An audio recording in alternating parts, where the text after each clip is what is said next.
What's been great is that I've had a chance to teach biofeedback to medical students and psychology students for most of my career. I've been on the adjunct faculties at Indiana University. When I was working more full time at the hospital, I was affiliated with University of Illinois School of Medicine, introducing biofeedback, and then I worked with Northwestern University in the 90s. So really enjoyed teaching. Have been doing some presenting at some of the local professional schools in Chicagoland. Folks will sometimes ask me more specifically, what can they expect with neurofeedback? I guess one of the things I continue to always emphasize that neurofeedback is monitoring what's going on in the brain. People will sometimes ask, well, are you doing something to my brain, or are the sensors sending any kind of a current into the brain? And the answer is clearly absolutely not. What we do is we monitor what's going on, and the fundamental principle is if you can monitor what's going on, return that information about what's happening to the client. The client, with a little bit of practice, can learn to shift that event. They can increase a particular brain wave that happens to be low in their profile, and it's people will ask how, and it's a little bit like learning to ride a bicycle. The brain has an incredible capacity to pick things up, and if we just let the brain know when it's on the right track, that's fundamental principle. If you can catch, if you can let the brain know when it's doing the right thing, it will develop more and more of that principle, that phenomena. And so sessions tend to be 45 minutes long.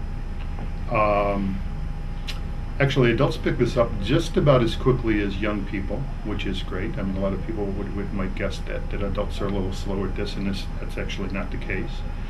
For attention disorders, you're probably looking at 25 to 30 appointments.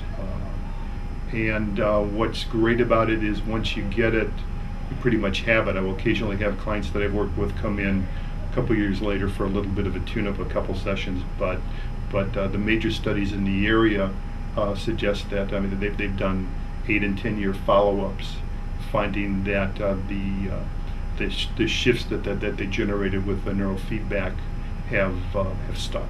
So that's pretty fantastic work. There was a big review of the literature out in one of the major psychiatric journals. I think it was 2 years ago that suggested that neurofeedback was as effective as medication for reducing symptoms of attention disorder. So that's great.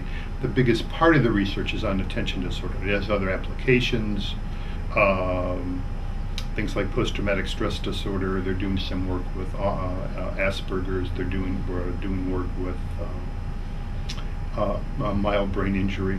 I guess having gotten into this work, I'm a little bit more of an advocate for making sure that everybody's wearing bicycle helmets, and I'm wearing a ski helmet these days, because I know that you take a big spill, trauma to the brain, and unfortunately we're not very careful about assessing what's going on in the brain. And if you know who the presidents are, then you can tell how many fingers are held up. We pretty much figure that they're okay, and I think we're getting a little bit smarter about recognizing that concussions are serious, and certainly multiple concussions are very, very serious, and biofeedback can help remedy that. And so it's a very rewarding work.